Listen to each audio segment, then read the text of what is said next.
before the board. Public comments are limited to 3 minutes each. So item number 2. Liz, do you have any public comments? I do not. Anybody? Okay, so agenda item number 3 is our budget to actual October. Ms. Nancy Hoover, Executive Director of Financial Services, will address the board. And just, excuse me, I need to get a different chair. This one keeps readjusting itself. I'm too low.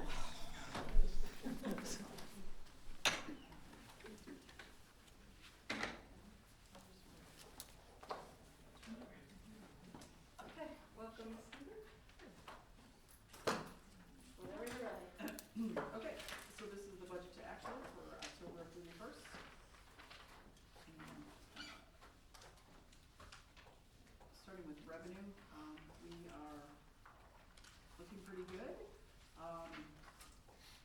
We have not yet received any federal revenue. It hasn't been available yet to request. So that's why we're still at 100%. But otherwise, we're pretty close, and then a lot of that has to do with taxes. You can see that we're only at 15% remaining in taxes versus 12 last year, but then taxes, they just come in every week as they do, so we should be fine there. Total instruction, we are right on where we were last year, basically. And then support services, we just have two large variances. The first one, instructional staff support, and again, I mentioned this last month, we had a lot of money that was spent from the 35J literacy in the summer, so that put us a lot more spent in this year than in the prior year. That's quite a large budget. And the second one is our other financing uses. In the prior year, we had $80,000 budgeted to transfer to other funds. We do not have any money this year to transfer to other funds. So again, that's why we had more left last year. We hadn't yet made those transfers. So otherwise, and then in total, you can see we're right on target to where we were last year. So. Okay. And no insight yet with the federal revenue? Or is that just? Not yet. We just, Okay. yeah. And again, we don't have as much now. The ESSER is finally gone, and we just don't have as much as we have had in prior years. Anybody have any questions for Ms. Hoover? Okay, thank you very much, Nancy. Appreciate it. Agenda item number 4 is our K-1 device purchase review. Mr. Wesley Prescott, Director of Field Service, Local Schools, will address the board. Yeah, if you have enough.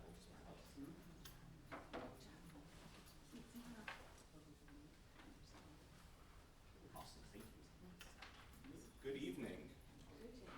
Thank you for having me tonight. So again, as we continue to implement our vision for technology in support of instruction, we're in need of some additional Chromebooks for our kindergarten and first grade classrooms. So currently they have 5 Chromebooks and 10 iPads in each of the K-1 classrooms to support learning.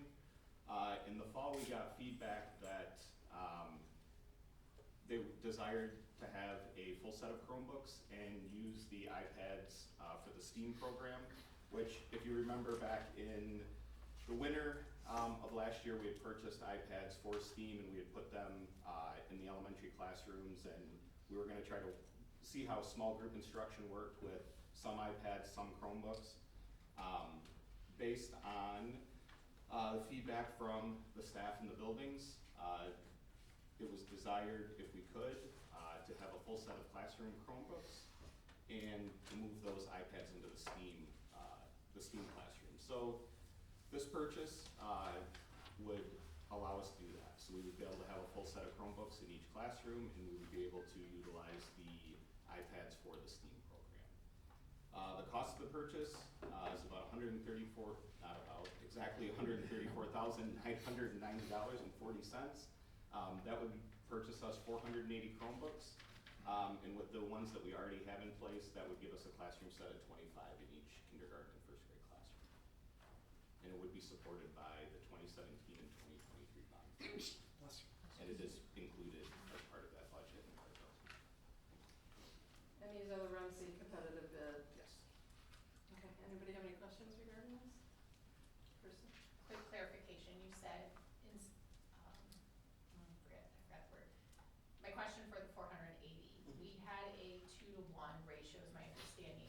Is this supplemental? That was the word, supplemental, so we're using some of the ones that aren't currently being used by students Yes. and adding more? Yes. Thank you. Yeah, so if we were to purchase full new, we'd need about, I think, 720, and we're able to use some of the ones that we have in stock to bring that number down. Thank you. You're welcome. We will bring this to next week at the board meeting, but does anyone else have any other questions right now? Okay. Thank you, Awesome. Mr. Costa. Thank you. Appreciate it. Thank you. Drive careful, the deer are out tonight. So They are. I saw a bunch on my way. The deer, there's a lot of them on the trim. Agenda item number 5 is our West Bloomfield High School overseas trip proposal review. Mr. Scott Long, Assistant Superintendent of Learning Services, will address the board along with teachers Margaret Squires and Bridget Valencia. Hello. Hello. Welcome. Thank you for having us. Thank you for being here. Good evening. Thank you so much for having us this evening. I want to thank Margaret and Bridget for taking the time to come out this evening and share your exciting vision for the next, hopefully, overseas trip. It's crazy to me. I think about June of '23 when Julia Beska would sit up here and share, and now here we are. We have a new eager pair of art teachers ready to recharge and get going with overseas and offer it to as many kids as we could possibly get to go overseas and really just see a once-in-a-lifetime experience that really aligns with our mission of giving kids opportunities and experiences that will really change the trajectory of their academic career. So with that said, I want to stop talking and let Margaret and Bridget get going here. So the floor is yours. Okay, thank you, Scott. Yeah, we are hoping to travel the spring break window, so anywhere between March 25th through April 4th. And we would obviously learn those dates as we get closer. But we are proposing that West Bloomfield High School trip to Japan with EF Tours Spring 2027. And we want to extend that also into our 8th grade families because by the time the 8th graders, will be 9th graders for 27, so we will be reaching out to them as well. Yes, our goal is to outreach as many kids as possible. Our rationale includes, growth mindset, global perspective, personal development, action, impact. We are both art teachers at the high school, but we know, and you guys know if you travel, that these standards include social studies, those school library 21st century skills that kids need to be meeting, and music, theater, etc., and English, also English as well. Right. Yep. And speaking and listening to the language, but also in having the students recount their experiences and what they've done when we've traveled. So that's something we're really looking forward to.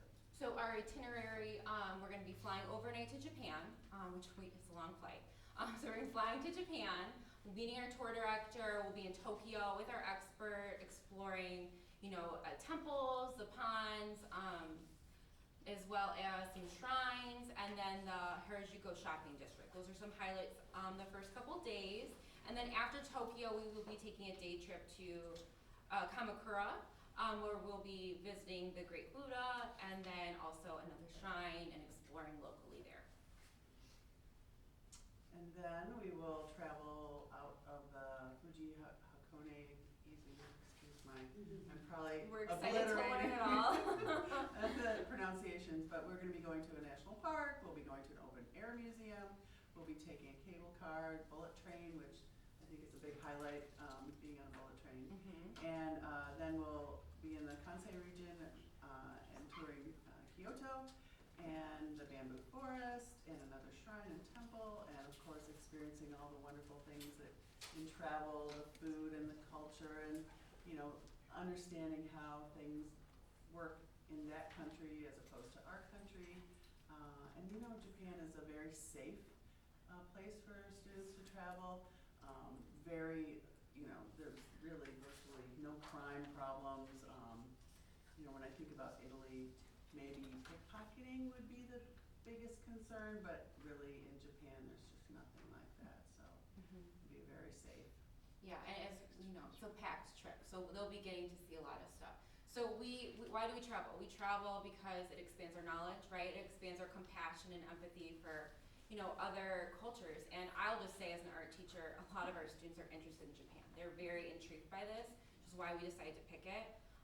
But why not take those kids who deeply care about this and like give them the chance to visit? It also helps them grow as a person, and they usually feel, 84% say they feel inspired. So those are the little highlights there. Okay, so EF Tours has been taking students overseas for 60 years. They really are the leader in this adventure, and we've worked with them for many years as a district, along with a bunch of other districts in the area. They have everything you can imagine to support us, from tour directors and guides, and support with, you know, any medical needs that students might have, and just they're there the whole time.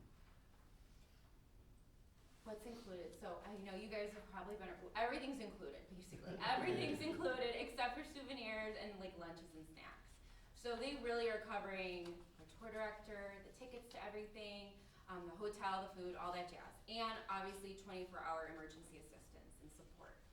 So everything's really included in the trip, which we find to be very, you know, good peace of mind. And they can book with confidence because there's, we have included the global travel protection, which is the medical baggage, trip cancellation, and more. Parents can spend an additional $400 and get, you know, cancel at the last second trip protection, which would be less the $400 and the $95 enrollment fee, but they would get all their money back. So they can do that if they want to. Also, when they enroll, there's a 7-day window. If they're just like, never mind, I can't do it, so they can back out. They have different payment plans and options available. So there's monthly, bi-weekly, and then if they want something more catered to them, they can call EF and set up something separate. So scholarships and fundraising. As Scott mentioned, we're a new team bringing this to the school, so we're very excited. We've been already doing bagel sales and Chipotle fundraiser as well for the Italy trip. So the upcoming Italy trip, we've been working on that. For this one, we'll do the same. We'll also do candy sales. We've got lots of ideas for outreach on that. And then students can also apply for an EF scholarship, the Global Citizen, that's up to $1,000 a student, merit and need-based. And then we also are interested in kind of, you know, exploring other businesses as well. And EF told us each student can also set up their individual fundraising account, and they can pass that little account onto any family member, and they will receive, or friend or neighbor, whatever they want to outreach to. And EF will collect all the money for them, and they get all of their money right into the student's account. Right. Nothing gets taken out of that. So with our education partner, they can earn college credit if they want to. I think it was just over $300 for 3 college credits, which is kind of a bargain. I think OCC is more than that now. But they can do that. They can also get help with a college essay that they can include with, you know, applications. So there's that. And we did have a fun video, but we know it's busy, so you guys can watch on your own. It was just a student who had gone on the trip exploring It's a pretty cool video. Japan. Unless It's you really want to cool. see it, it's short, it's really nice. So, yeah. Why don't I'll send it to you all, so if you guys want to watch it afterwards, Yeah. Just out of respect for time. And he's really into photography, and you can see him walk around Japan and Yeah. talk about his experience. It's really a lovely video. And we both teared up a little bit, so. And then, It is a good video. Yeah. and then we have, on the last page, we have a program proposal put together by EF, which has a lot more details, and then there's, Yeah. of course, the EF website, and then all the forms and things that we have to sign for as a district. So we're very excited to bring this to you guys. Are there any questions or concerns that we can answer? And this is also will come next Monday for the board, but go ahead. I was just gonna say thank you for stepping up and doing this for the kids, because these types of opportunities can change their whole life. Yeah, definitely. It certainly can. Yeah. And that's why the video is so cool, because he talks about that. Yeah. How the changes, I know. It does though. It does. It's true though. I mean, I feel very lucky that I was able to travel just domestically when so many people couldn't. And you know, I know it really changes a kid's does. life, it can, yeah. Yeah. So thank you. It's a gift for the kids if they have this opportunity, and if it interests them, right? Yeah, It won't right. interest everybody, but. Yes. Are you sure Thank you don't you. wanna take seventh grader or sixth graders? My son will be in sixth grade. Yeah. Right? Well, let's see, are we talking about planning in 2028? Oh, wait, yeah, we can consider, yeah. I do appreciate how far in advance you guys are. Like, I just think about previous trips that have been proposed. We're talking June for a trip that's happening the next spring break. You're a year and a half away from that, and you're already talking about the 28 trip. Yeah, we will have the I 28 think we ready have to soon. get that to you by December 9th. Yeah, Yeah. we'll be back again. We'll be back. I love the enthusiasm and the forward thinking. It's great. Yeah, I think, this will be great to, we've already got a trip going, so the kids are aware that things are happening, and now we bring on another trip and maybe, their ability to fundraise will work a little bit better. Yes, Because I think that the Italy trip, it was up and down, we didn't have enough travelers, and then, there was a change in leadership, so things are a little bit different, so I think we're really excited. yeah. I think Ms. Art, did you have a question? You have a comment? Scott, do we have a language class for Japan, for the Japanese for the students? We currently don't. That's what I thought. Now, I'm not saying we have to start one, but, but I mean, it always helps for any traveler to have at least some fundamental knowledge of the language of the country that they're going to. Sure. So if there is any way to help these students get up to speed in some way, it would, I'm sure, be helpful. Thanks for the Yes. feedback. Very That's a good great- point. We great spoke point. about that for the upcoming Italy trip, just kind of getting a few key phrases out to the kids as it gets closer, just so they have a little bit of, background, like you said. And I would imagine the tour guide would also help with that as Oh, well, yeah. as we get closer. And the tour guide is with us the whole time. They don't leave us. So they're right there to answer questions for the kids and for us and, but I hear what you're saying. My daughter graduated from West Bloomfield High School in 2012, and she was in the Japanese program. She loved it. She just loved it. And, wouldn't hurt my feelings a bit if you guys brought that back. Ashley, Deborah, did you have your hand up too, or no? I don't know if I saw. Yeah. Okay, so Ashley and then Deborah. I was just gonna add on to this, there's a really good app called Duolingo. Oh, yes, Yeah, and it has all sorts of languages, and it's kind of like game-ish, like they ask you different things, you learn new phrases, how do you ask for things at restaurants and stuff. And it is available in lots of languages, so. Thank you. Yeah, Thank you. so it's a good one. Okay, Deborah. Thank you. First of all, again, thank you so much for stepping up. Thank you. Students need teachers who step up, so thank you. And then again, thank you, Scott. You mentioned exactly what I was gonna mention, being so far ahead, it does give families the opportunity, to do whatever they do to make sure that their student can participate, so thank you for that too. Thank you, Scott, for Yep. making sure. They did all the work. I just set the deadlines. Everybody takes their part, so we're gonna take our part by being, agreeable to the proposal. Absolutely. But, I did have some questions, just a little bit of education for me. When it says the full flexible travel window requested travel, tell me the difference between those two. It's Oh. a day apart, so tell me. Oh, tell me it's, what that okay, is. so when we submit the proposal, submit the trip to EF, they give us that window because they want our kids to have the cheapest available option with the Okay. flights. So they're waiting in that window to see what flights can we get out of Detroit, and into Japan where we're going for the most cost efficient, and we all have to be on the same flight as well. So they're just waiting for that window, to make sure we're getting the best price. So that's why we have the window a little bigger, and then it gets locked in. And then the other reason of the window is if we are combined with another group from That's another true. school, and they're booking the hotels and they're booking the experiences, and so they're doing like a little shuffling. So about 60 days out, we find out about what flights we're on, and then okay. like I think is it 30 days or 2 weeks out? We I find think out the 30 days, hotels. 30 days, I think. Something. So, everything starts to cement down, The when we get closer we closer. But that's why they have that window, so they can have a little flex. Okay. One day here in this direction or that direction. All right, thank you. And then another question too, So this is $5,709, and again, we saw exactly what was covered, Yes. in that, and everything is covered. Yes. So it would maybe be considered a deal, so I'm not suggesting that it's not. So my next question would be, I consider this a high, so is it possible we can, think about, when we think about these trips, a high, medium, and low, right? So that all families can participate, meaning that, again, Japan, and then maybe we go someplace that's closer to the pond, and maybe even Yes. Canada, maybe you can Yes. get that for $1,500, I don't know. But again, a high, medium, and low. Yes. So we can kind of capture all of our students who, maybe some parents, can't do, but maybe they could do a $1,500 thing. So if we look at it from a budgetary standpoint, and then throughout the year, all students may have that opportunity. Because some may look at this and say, well, it's so out of our price range. Yes, yes, Yeah. and we course. absolutely understand that.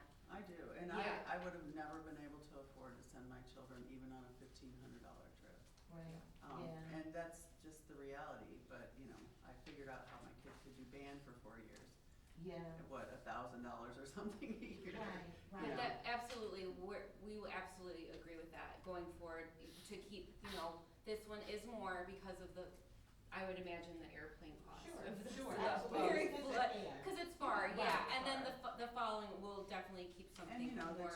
having the tour Yeah. guide, full-time tour guide, Sure. and all of the experiences Yeah. and everything included it, and with the insurance and all of that, Right. and the global support, and the medical support, and all of the sports that work with that, tour is costly.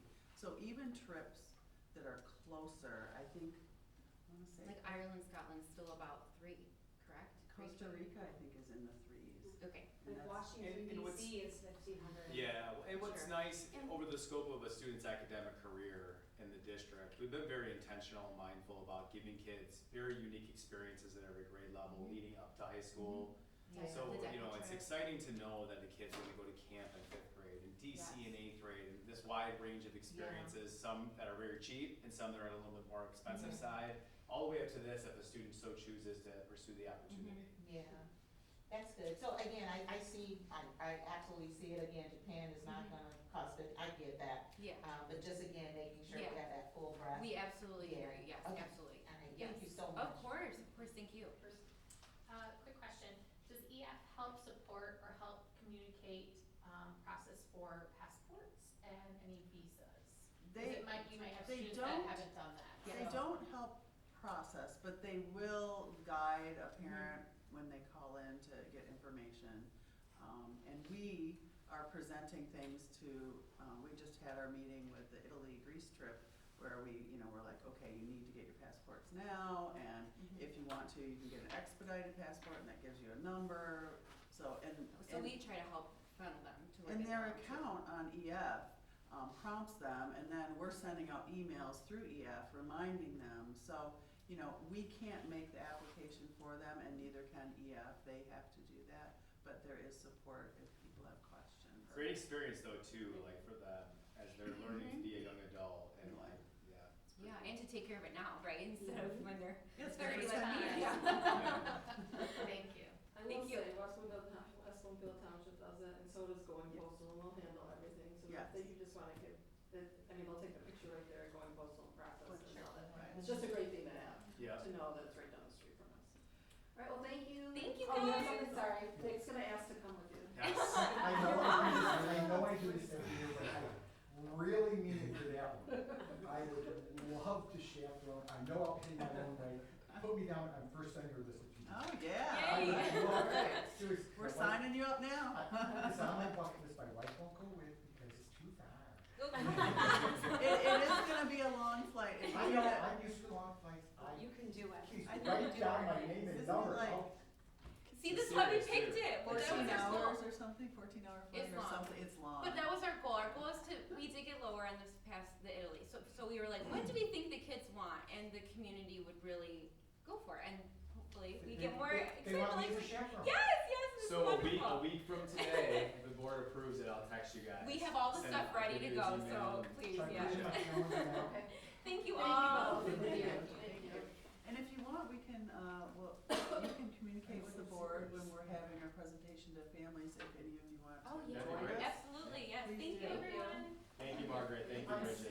appreciate you. Appreciate you. He is. All right, agenda item number 6 is our FAR therapy approval. Dr. Jessica Cohn, Director of Student Support Services, will address the board. Jessica, do you want me just to leave mine plugged in, so you, Sure.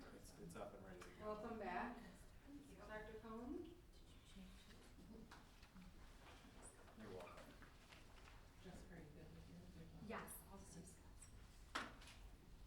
Okay, I am here tonight to present a recommendation for approval for FAR Therapeutic Services. The district has used FAR for several years. FAR Therapeutic Arts and Recreation services students with disabilities all across the county. We previously contracted with them for several areas: art, music, recreation, therapy.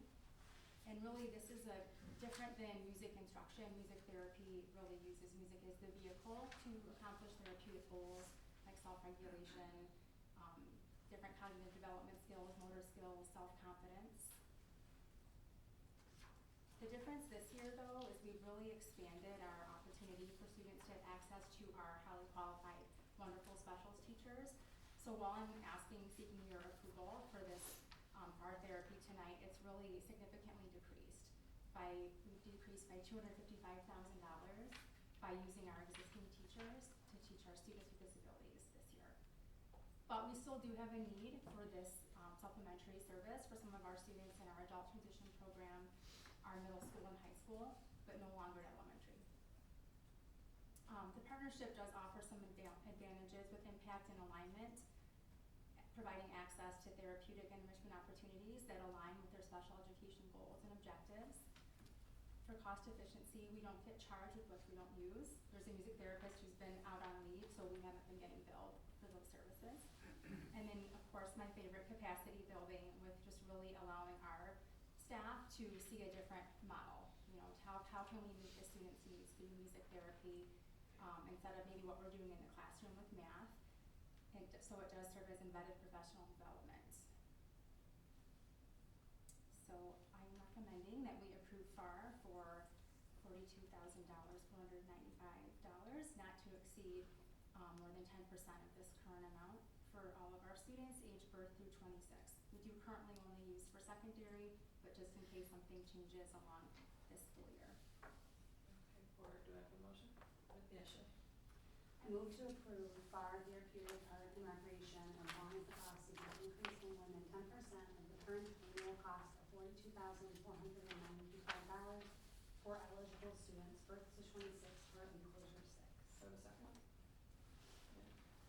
Motion to approve FAR Therapeutic Arts and Recreation as long as the cost is not increased by more than 10%.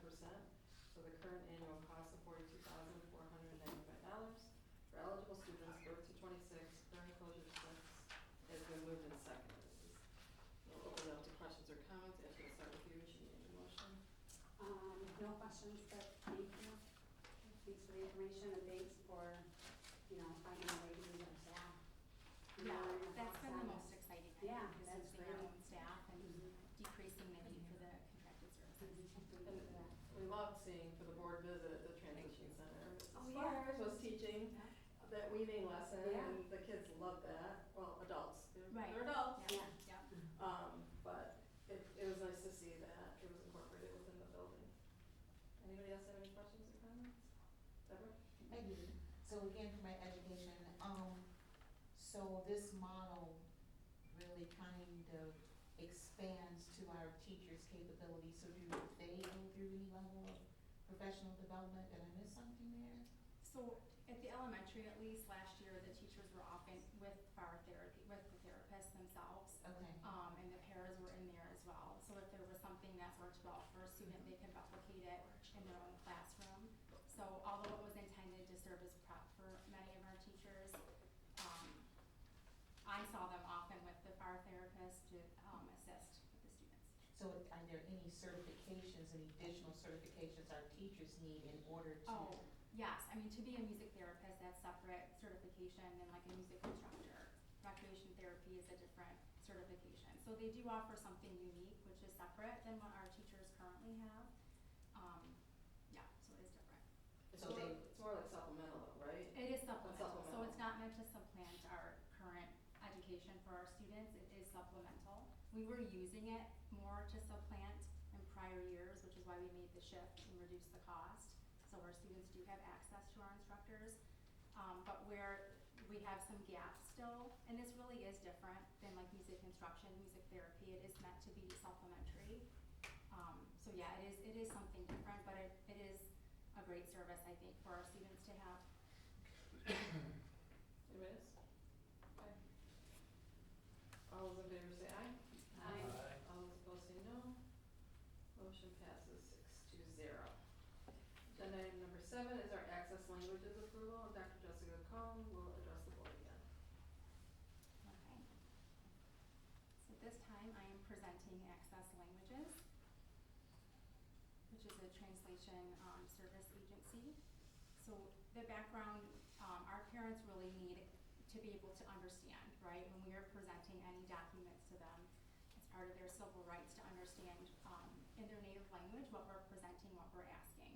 So this includes any of our special education notices, descriptions of programs, evaluation reports, and IEPs. Access Languages is an established full-service translation and interpretation agency that has served Michigan since 1999. They offer a comprehensive range of services in 60 languages.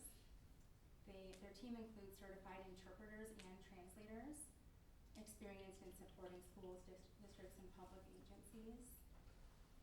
And again, the rationale really is we're legally required to provide parents with limited English proficiency, meaningful communication and participation in their child's education.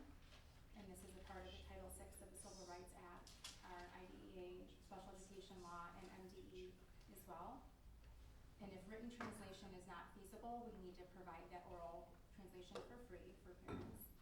And it's different, I think, too. It's not just the translation, it's the interpretation, because they're interpreting psychological reports, cognitive testing. So they really need to be able to look at the information and translate it, interpret it in a way that makes sense to our parents, and it aligns with what we're actually putting forth in our reports. So along with compliance, it's efficient to have one agency that has all of these languages. And if they don't have one, they will find it for us. We don't have to then call different agencies. It provides that specialized expertise and aligns with our mission for equity, inclusion, and family engagement, where all of our parents are partners and being able to understand what we're putting forth with IEPs and everything else. So we do recommend the ongoing approval of Access Languages as long as the cost does not increase to 10%, more than $40,000. Okay, do we have a motion? Deborah? I move to approve Access Languages as long as the cost does not increase by more than 10% of the current amount of $40,000 for interpretation, translation of special education documents and processes for parents with limited English proficiency per enclosure 7. Do I have a second? Kirsten? The motion to approve Access Language as long as the cost does not increase by more than 10% of the current amount of $40,000 for interpretation, translation of special education documents, and process for parents with limited English proficiency per enclosure 7 has been moved and seconded. We'll open it up to questions and comments. We'll start with you, Deborah. I'm good. You're good? Thank you. I have a quick question. So I read that it's for documents specifically. Do we have another program for in the event of like an IEP, if a parent needs translation or interpretation? To have like an IEP written in their language. So like if, when a parent is discussing it, right, you come to them for a meeting for an IEP, if English is not their main language, right? Do we offer that? Is this that same company or do we? Yes. Okay. Well, yeah, I think there's a different company that Johanna has previously talked about, a video, right? There's a different Yeah. service. Well, we have multiple Language paraeducators in Yeah. the district. I'm sorry, I'm speaking. No, you can go. We have Sorry, I mul- Yeah, we have multiple paraeducators throughout the district that speak languages that our families speak. So oftentimes they're invited to IEP, so it's face to face. And in the event that we have a language that's not spoken by one of our paraeducators, then we go outside and seek that support. Perfect, thank you. And for this agency, we really do want to make sure that we have that professionalism interpreting the report. So while we may use some paras, my prefer would be to use Access Languages because they've been trained in the interpretation as well. Art. So just so that I understand, this is a contract renewal, Yes. and we've been happy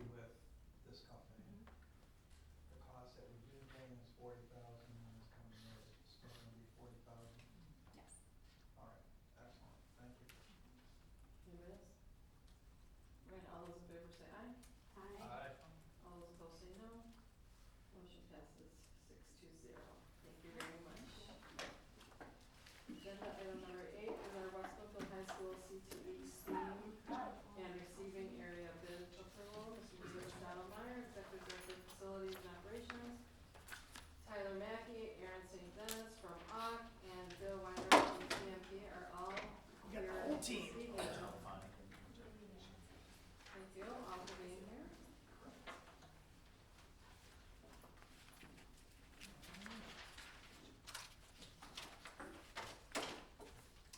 All right, so we're setting ourselves up for a very busy summer in construction.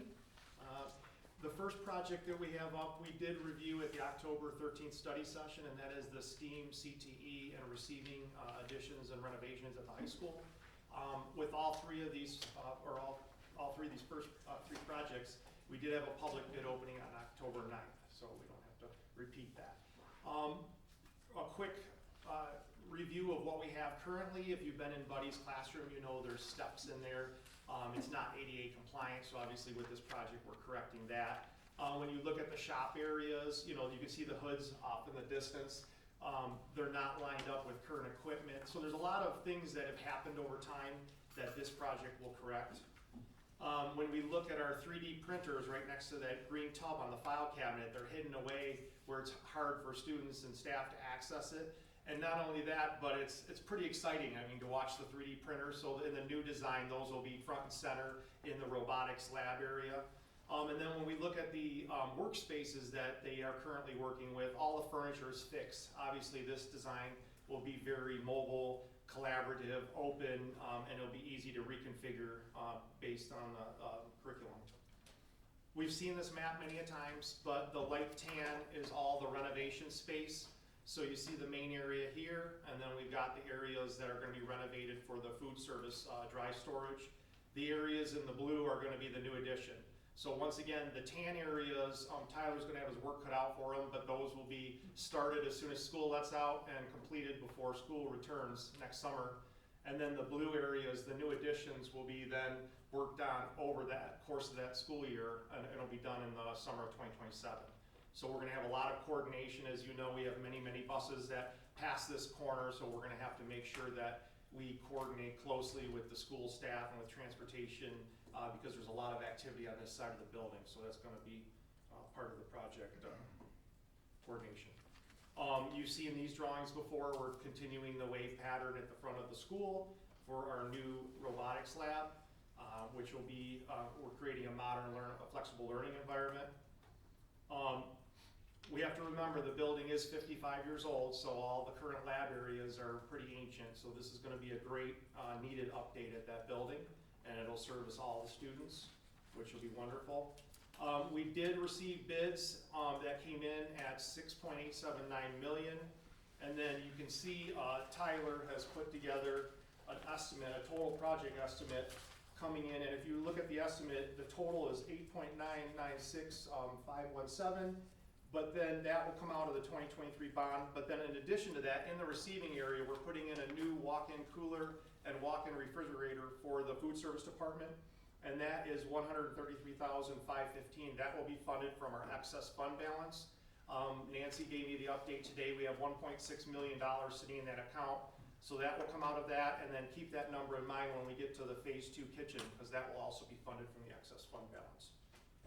Repeat, how much is in the excess fund balance? I missed. Pardon? Well, how much was in the excess? We fund currently have balance? $1.6 million in there. And you know, that is money that can only be spent on food service equipment. We have to submit all those projects to the MDE, and they get approved through the state. I just missed it when you said it. Okay, do I have a motion? Art?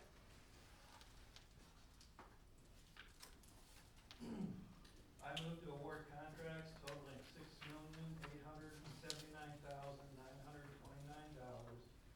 as outlined in Ox letter of recommendation dated November 10th, 2025, and to approve a total project cost of $8,996,517 to be funded through the 2023 bond, plus an additional $133,515 to be funded from the food service and excess fund balance as detailed in Ox project cost estimate sheet dated November 3rd, 2025 for enclosure A. Move second. Ashley.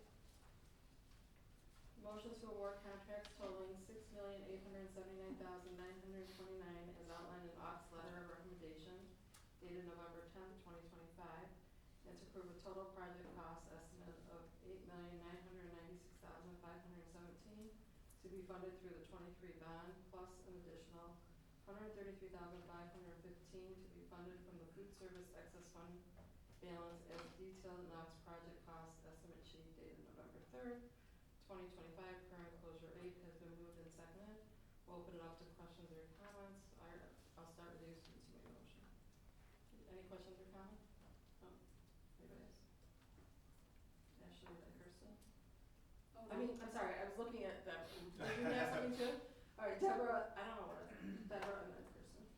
So the question is on the food service, the $1.6 million, how long do we have to spend that? It's sitting, you know, in the excess. So is there a timeline? Every year, we have to update it on the state website, and then they grant us that extension and then the dollar amount. So that kind of gets pre-approved at the state level. Every year we have to submit it. So if we don't get the projects done, then we just update that website, we get their approval, and then we move on. So that they know that we're actively spending that money. They keep track of that. So there's not a fixed timeline. It's basically year to year, and we have to get it updated and approved on the state's website.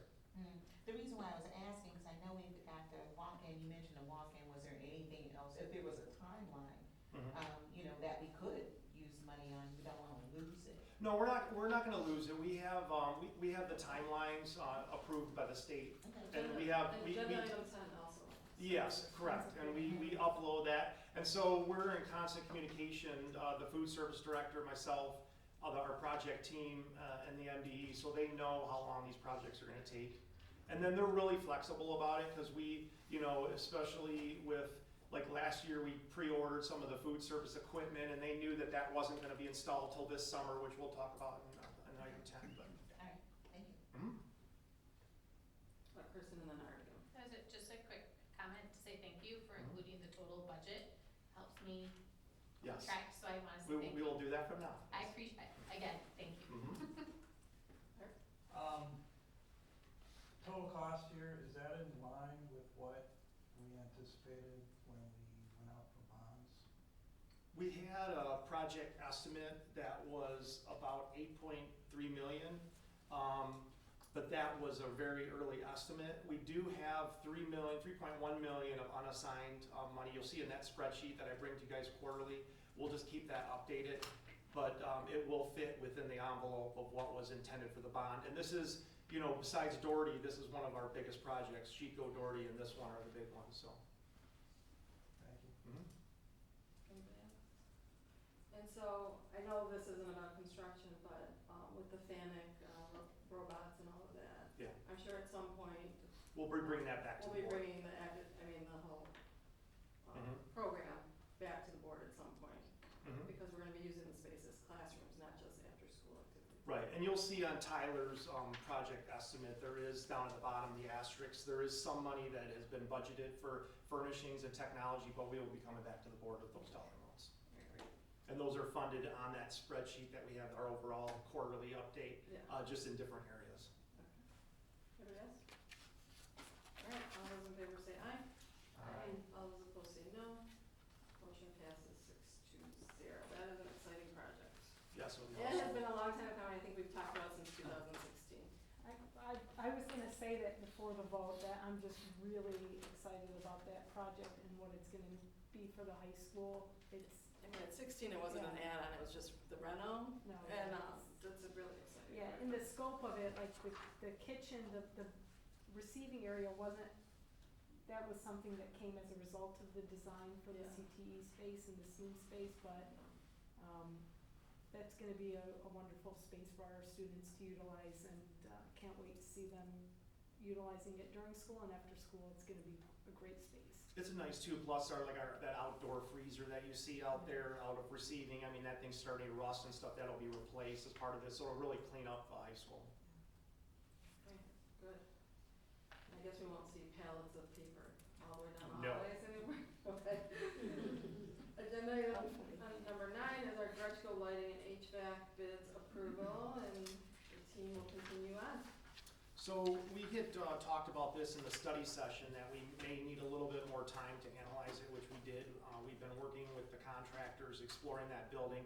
Because originally, as part of the design, we were looking at the fin ceilings that run all through that whole school. And they don't make those fins anymore, so it's difficult if we damage them, you know, so we had to do some due diligence and some research to see how we can work around those, because we took bids for new fins, so for the demo and the actual carpentry, the fins themselves, it was $997,350, and we're like, it's just not worth it.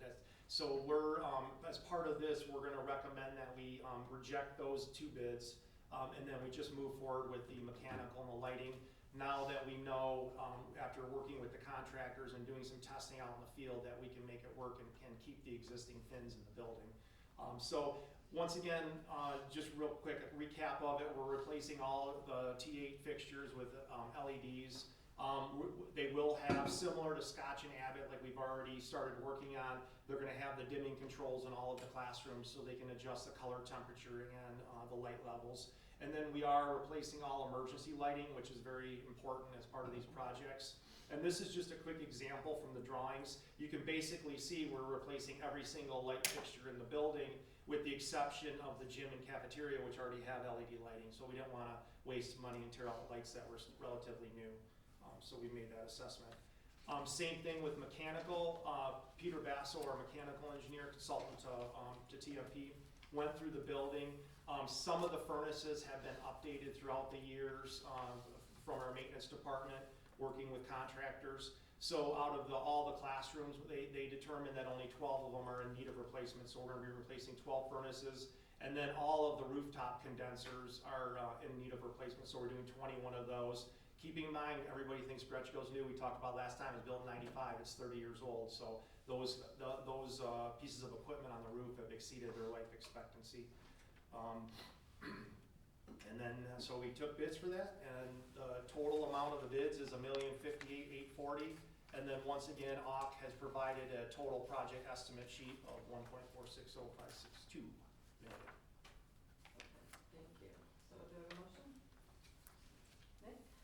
I move to award contracts totaling $1,058,840 is outlined in AUK's letter of recommendation dated November 4th, 2025, and to approve a total project cost estimate of $1,460,562 is detailed in AUK's project cost estimate sheet of the same date per enclosure map. Do I have a second? Ashley? A motion to award contracts totaling $1,058,840 as outlined in AUK's letter of recommendation dated November 4th, 2025, and to approve a total project cost estimate of $1,460,562 as detailed in AUK's project cost estimate sheet of the same date per enclosure 9 has been moved and seconded. Questions or comments? Start with you, Nick. Anything? No. No, we got that. Anybody else? Deborah, you have something? I do. So for the award, the estimate of $1,000,004, how much contingency is built into that number? Do you want to talk about that, the contingency of the project? Yeah, contingency was 10% of trade costs. So 10% of 1,000,000, Yeah. 058. And so it may not go to the 1,000,004 if we don't need the Correct. contingency. Yeah. The So- first two projects we completed in final bill, we did, if you remember on that quarterly spreadsheet, we did get money back on it. So we're a very conservative team, so we're trying to give kind of a worst case scenario there. Yeah, in the, just for reference, in the packet, so yeah, you're right, it's spot on, it's about $100,000 always for the 10%. contingency. Mhm. But it includes, if you want, testing, permits, architect fees, insurance, general conditions, all of those things that typically boards approve the bids, but again, this was requested, so we're gonna just include this. We're just in gonna keep every doing bid. that, yeah, just to give you the snapshot of what our worst case scenario is. And we come in under estimate both projects so far, so. Anybody else? And then just the last comment about this, we have been doing Scotch and Abbott at night, and AUK's team has been working with the contractors, and it's been fabulous. I'm gonna knock on wood. But we haven't had any calls, they've had, they get the lights in, they clean up the rooms, they're ready for the start of school the next day. Is it the same contract? This will be the same concept, so, it'll probably be quite a few weeks to get the materials in, but then, in the winter, then they would start second shift, putting in these lights. And then really quickly, Mhm. funding source, the 2023 bond? Yes, this is Thank you. 2023 bond. Thank you. Anybody else? Okay, all those in favor say aye. Aye. All opposed say no. Motion passes 6-0. Okay, agenda item number 10 is our West Bloomfield High School Kitchen Phase 2 bids approval, same team. All right. And once again, back on April 21st, 2025, you approved a large equipment package. So we wanted to buy all that equipment to avoid all the tariffs. So that equipment was purchased and it's currently waiting in storage to be installed this summer. So this package essentially is the infrastructure needed to put that new equipment in. So if you remember back in 2024, the picture on the right, we actually did the first phase of this project, which was all the overhead work, the new lighting, all the electrical, and all that to get that project done. This is the second phase. Included in this is a new walk-in cooler inside the kitchen itself, and all the prep work associated with that. To put in a new makeup air unit up on the roof because the airflow in the kitchen wasn't adequate. So the mechanical engineers looking at the project wanted to upgrade that piece of equipment. So you'll see the mechanical numbers a little higher. That's because of that. And then we also are, what else is on this? Anything else that's exciting to mention? I guess that's about it. So this project would also be done this summer. The total project estimate you can see on the left is a little over $1 million. We do have the 1.6 million currently sitting in the excess fund balance that can only be spent on food service equipment and projects. So that would be fully funded from that and not out of the general fund. Okay. I have a motion.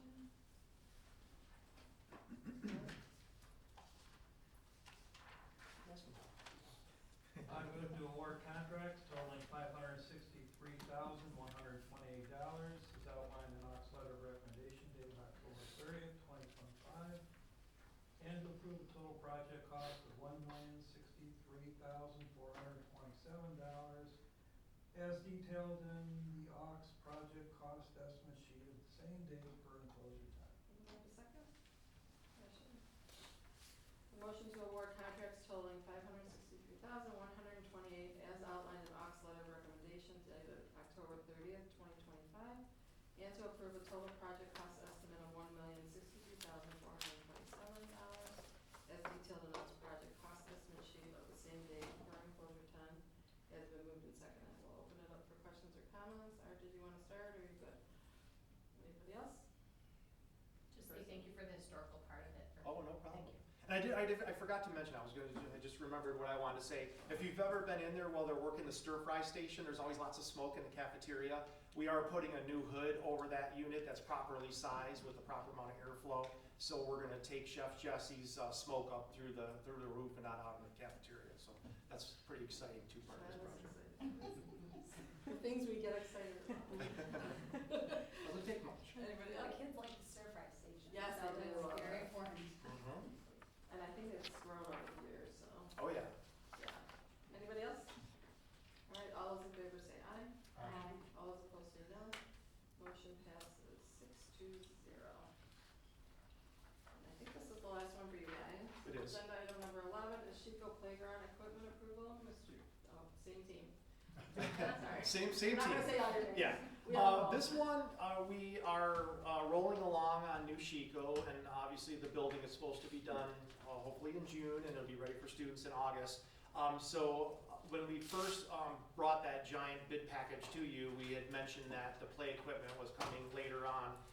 Tyler, in his original bid package, bid out all the site work for the playground, all the concrete for the playground, all the poured in place surfacing, the ADA compliant surfacing. That's already been bid out and part of the project costs. There was a line item for playgrounds in his original estimate, so that's what this is. So same as what we did over at Greshko and Scotch. is we worked with Landscape Structures. It's basically gonna be almost an identical playground to what we already put in at the other two buildings. And then, once again, similar to those projects, we're using the Sourcewell purchasing contract, which allows us to go ahead and work directly with the manufacturer through that Sourcewell bid. So this is a bid for the actual equipment and the installation.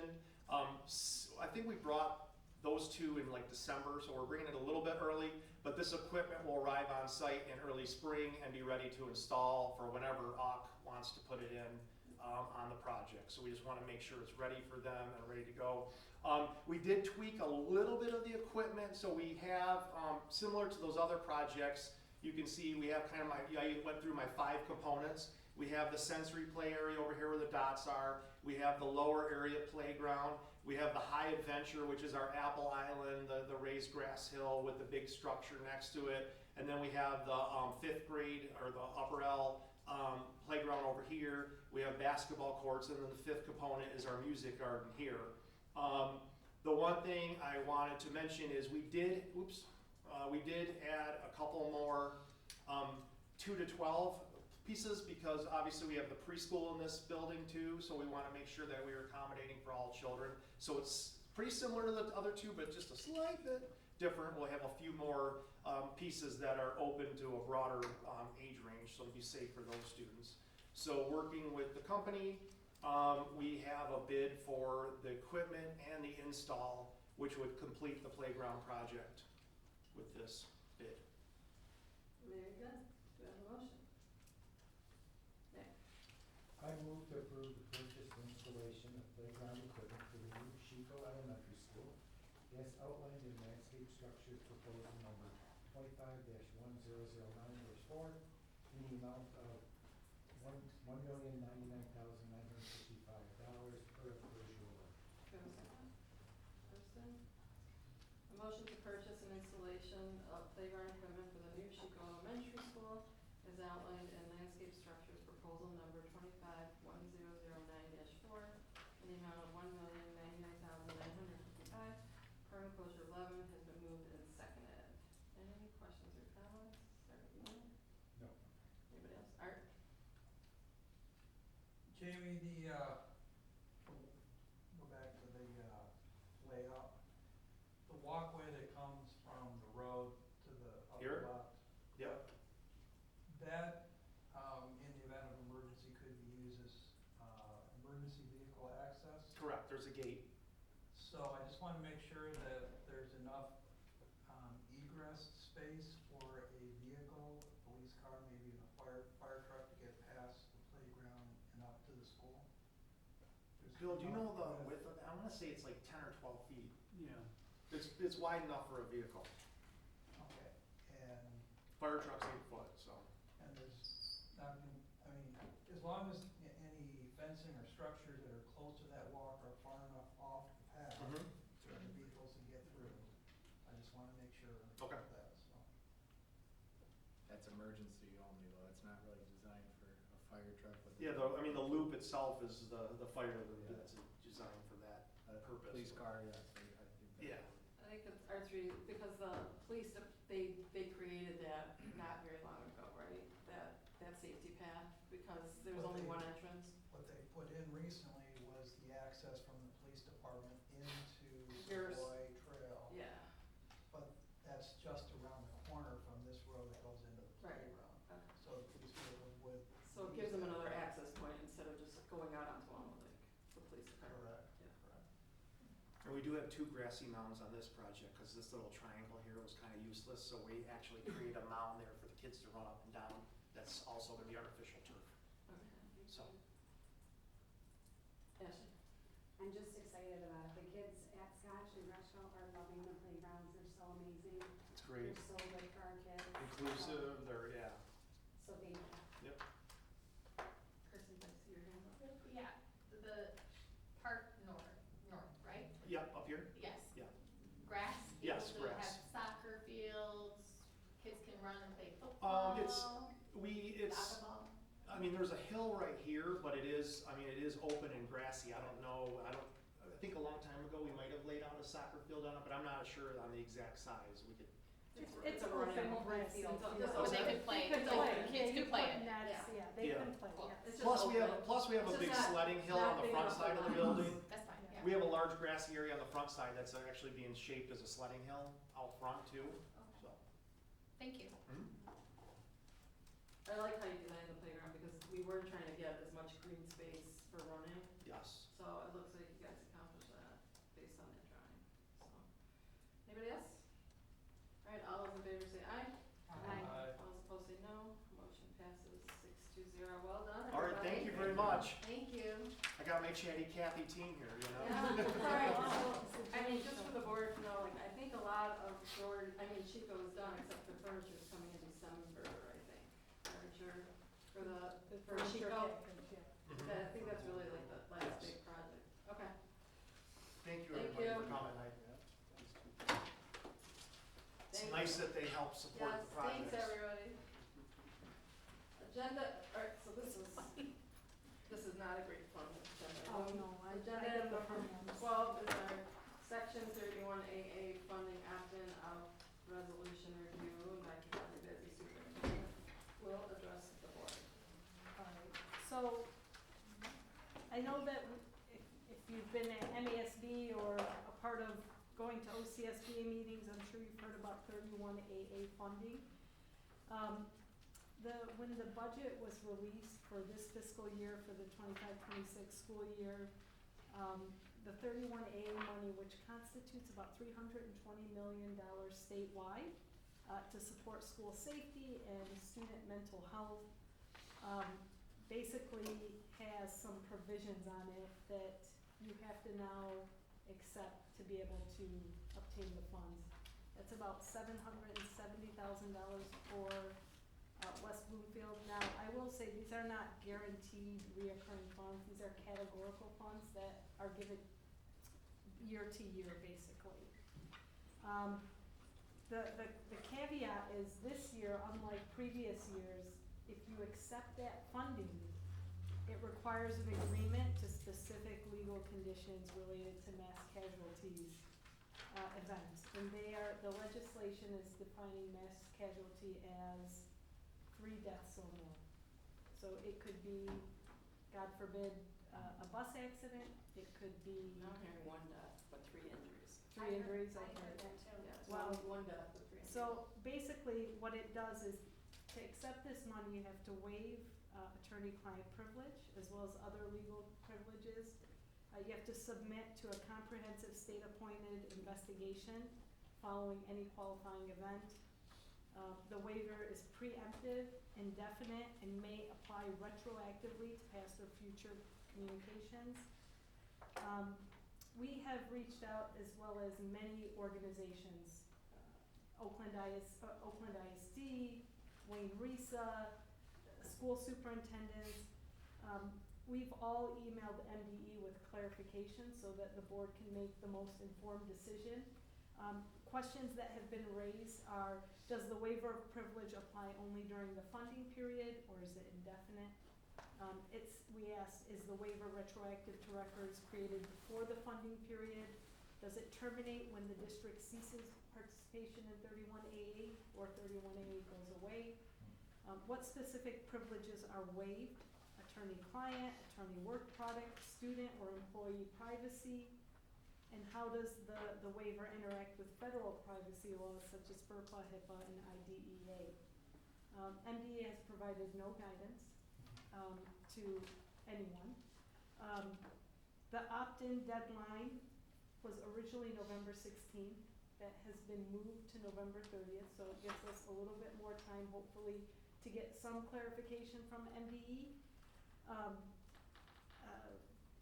Like many districts, many districts are grappling with this decision because boards are really faced with an impossible decision. On one hand, to reject funds that support student mental health, and then 2, to relinquish some of your fundamental rights as a board and as a school district. So it's really an impossible decision. Truman Law Firm has provided guidance. They are not providing a position, as with every major law firm. Miller, Johnson, Blaha, all the major players are basically saying it's a decision that you have to make. So, again, I think we're being placed in an impossible position. This is what happens when legislation is done, In the middle of the night. in the middle of the night, you know, without people taking a look at it before it becomes law. Because unfortunately, MDE is tasked with monitoring the grant and making sure that districts adhere to it, but they're not able to say what the parameters of that monitoring are. Like, they're not being able to say, yes, this would signify a mass casualty, or this is what, it's for the duration, because this is for the duration of when you have the grant. So again, it's, you know, declining the funds preserves all legal protections and confidentiality, but it forfeits a substantial amount of financial resources. So again, it's like not good and not good, unfortunately. Ultimately, the board, Truett recommends that the board, if we do accept those funds, pass a resolution to accept those funds. The same thing if you decline. The B resolution, though, they really say is not mandatory, like you don't have to have that. But if you accept the funds, you should definitely have a resolution saying that the funds are being accepted. So I want us to contemplate this, because prior to the 30th, we will have to have some direction. And right now, if you were to ask me what's my recommendation, I don't know at this point. I'm hoping between now and the end of November, we get more clarification to where I can share that. But ultimately, it will, you know, it will be a board decision that we'll walk forward to together once the decision is made. I have a clarifying question, if that's all right. Yeah. So my understanding is that the dollar amount that can be allocated to the school district is based on participation. The dollar amount that you provided us, is that if everyone were to opt in? That was like It was last year. based on last year. Thank But you. yes. That's why I was So kinda like, where did we have get no that idea. number? We would have Yeah. no idea. We wouldn't know until people opt in and opt out. Now, Sorry. I'd love to have discussions outside of this of why I think they're doing this. I think they understood that they put us in a position not to accept the funds. I didn't know where we got the 770. So I don't know that there's any guarantee that they would take our money and reallocate it. I think that just goes back to their general fund. But can I say that with certainty? No. Okay, thank you.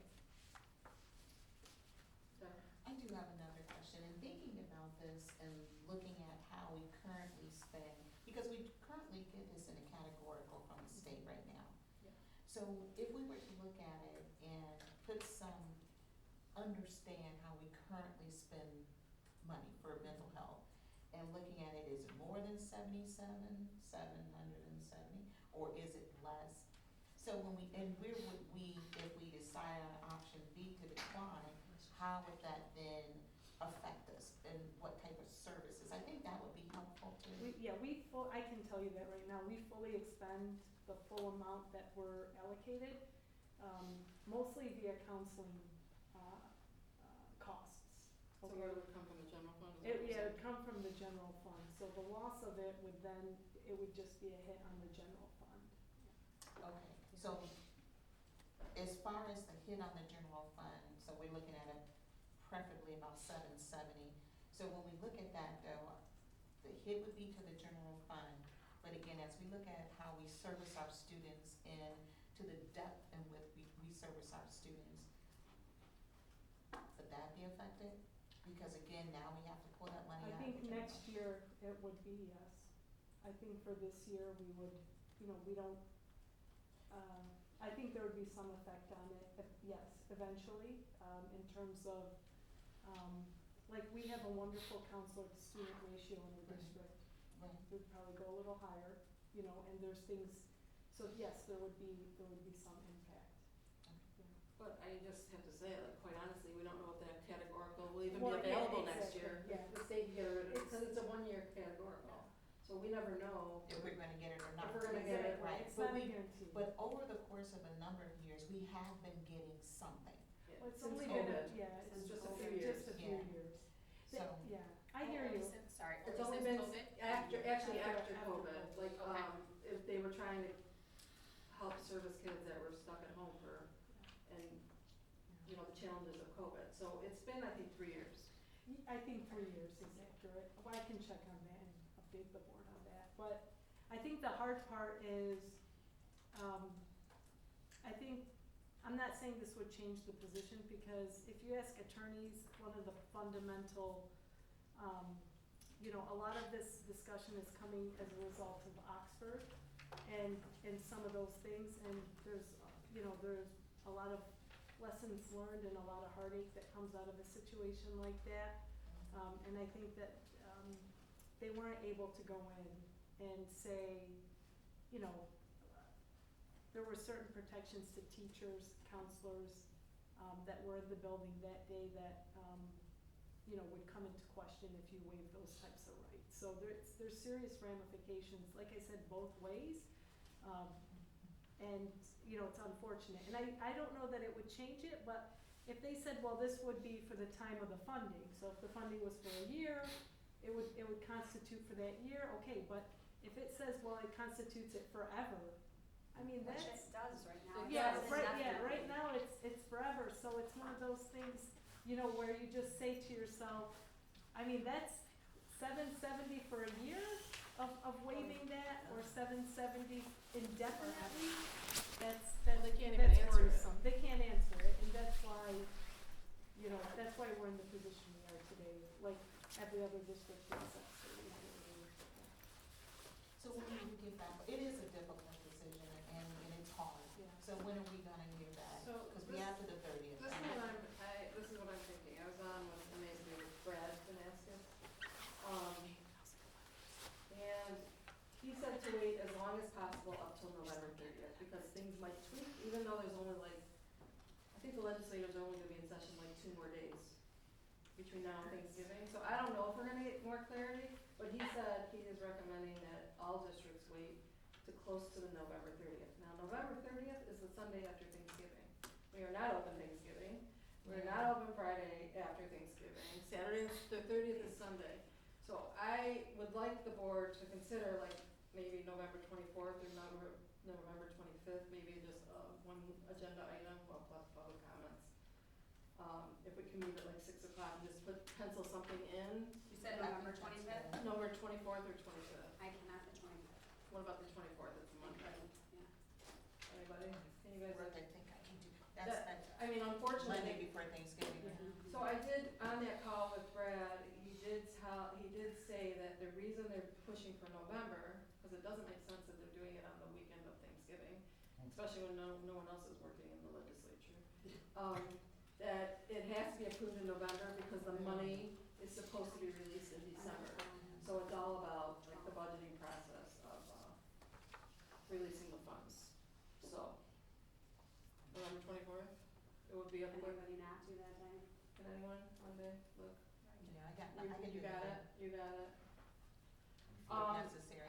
I'm gonna tell you, I'm just gonna be, I'm okay, like totally with the mass casualty investigation, like I am okay with that. What I'm not okay is relinquishing rights of every one of our employees. That would mean every employee would have to go out and get their own attorneys. And they will never find out what actually happened because I just think no one can afford that and we would be setting up our staff, and it also sets up for future boards long after we're all gone, because at this point, it's indefinite, and there is no, written criteria of what, the length of time is, or what a, mass casualty is. There is no clear definition. And to me, those things would have to be nailed down, in my opinion. That's just how I feel about it. Investigation, I'm so fine with. So we mentioned, 1 death, 3 injuries, is that how they're defining it? Well, that's what they're saying now. That's what they're saying But now. before they But were you saying could have, that you could recently. have a Yeah. grandfather, Yeah. you could have a grandfather that gets sick. And they could call that a mass casualty. That's what Brad said. Like, you could have someone that, you know, in the stands has a heart attack. That's how loose it is right now. Yeah. Not that they would do a whole investigation for that, but anybody that was involved with that, it could, I don't know, I'm very uncomfortable with the whole thing, so. Sorry. Alright, so we get roughly $770,000 a year. We, for this school year, this coming year, we would make use of fund balance if we opt not to take the money. Next year, we'll have to see what the state budget provides. Have to ask this question, other than the fund balance, is there any other alternative source of funding to make up that 700, or at least part of the 700? Probably looking for more grants. I mean, we'll look for grants, obviously, we always do, that will be part of the normal process, yeah. Okay. And what Nancy did, one thing is, we wouldn't lose the full 770, she based it off last year's number, which was lower than this year's number, it was in the sixes, I don't recall the exact number, but she didn't budget for the increase, cause we didn't know what it would be at that time. So, what the difference that we'd have to make up would be based on last year's number. About a quarter of the items that are fundable using 31A funds are physical improvements to buildings. Could those physical, I don't know if we have any plans for physical security improvements for this coming year, but if we did, would the sinking fund be an option for funding the physical? Yes. Okay. Thank goodness we have it. All right, now I'm gonna ask a controversial question. So, right now I'm leaning to not accepting the funds because of these strengths, right? But could we issue a resolution accepting the funds, but in the resolution saying we don't agree to X, Y, and Z? So, someone had asked that when I was on the call with Brad, and they said, no, it has to be as written, and you are approving, it's like you are approving a contract, and you can't go back later and say, well, I didn't agree with that part of it, I didn't think that was gonna happen, like, there is no. We are hoping that some statewide agencies do a lawsuit that it's unconstitutional, but the problem is to do a lawsuit, you have to show that there was harm. Well, the harm can't be until after they don't give you the money. Like, you can't preemptively, Say you were harmed. yet you can't preemptively take it, and I've heard various lawyers say, oh, there's a small chance, and some You can't some approve say it and then really, say, I didn't, it's, well, I. yeah, it's legislatively there, I mean, it's. Well, the ironic thing is that forcing a lot of school districts, if not all of them, not to take this money, you're increasing the mental health challenges of the students, perhaps decreasing the amount of physical securities made to school buildings around the state. So the legislature is actually increasing the risk to our children's welfare and even lives by doing this. Agree with that statement. But it'll That to clear me the could be budget. a lawsuit. Yeah. Not a great situation, so I'm gonna, Liz, we just put that out for a tentative meeting on the 24th. I'm hoping that we get a little bit more clarity, but our legislators really, I think, have 2 days this week and then they're done. So we'll have to just wait and see. Okay. All right, sorry, excuse me. Agenda item number 13 is our Neola updates, volume 40, number 1, September 2025. First read. Danya will address the board. All right, the policy committee, which is Stacy Brickman, Deborah Evans, and Ashley Davis, met with Wayne Wright to review the September updates, volume 40, number 1. There were 2 really sections of updates, one the general updates, and then 2 the non-discrimination updates. It's a special update released on focusing on streamlining and consolidating those policies. So for your review over the next, week, because we have a week in between this meeting and the next one. The good thing is the general updates really stick to, there's there was not a lot of optional language, meaning that Neola dictates that language based on law to make sure that we're in adherence with it. But it's things like homebound instruction, curriculum development, controlled substance and alcohol testing, and things like this. So the second part, the non-discrimination updates, there was really only update to one policy, and then it repeats. It's basically the same exact update. So for policy 1422 will be the same as 3122, the same as 4122. So really, if you read one, it's gonna be the same exact language for the different units, right? Support staff or professional staff, okay? Now, the other policies that are updated are all technical corrections, which means it could be pronouns, it could be grammar, it could be miscellaneous stuff. Generally, you don't really have to take those to the board, but we include those all because they came in the update all together. It'd actually be harder to separate them out. So, and then there are some policies that have been rescinded or replaced with other policies. So,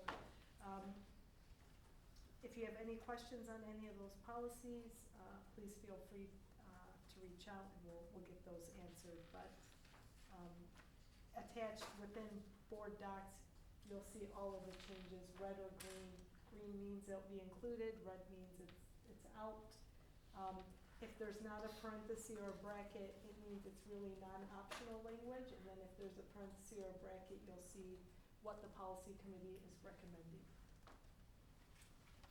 A couple of those, I don't remember which ones, were very confusing when we went through them. I don't remember what the exact numbers are, but the policy committee did spend a few hours on Yes. on those. If you have any questions before the next meeting next Monday, please let us know. Okay. And 14 is good for the order. Does anyone have anything? Okay. Wait. Oh, sorry. Gotta look to the left more. No, that's okay.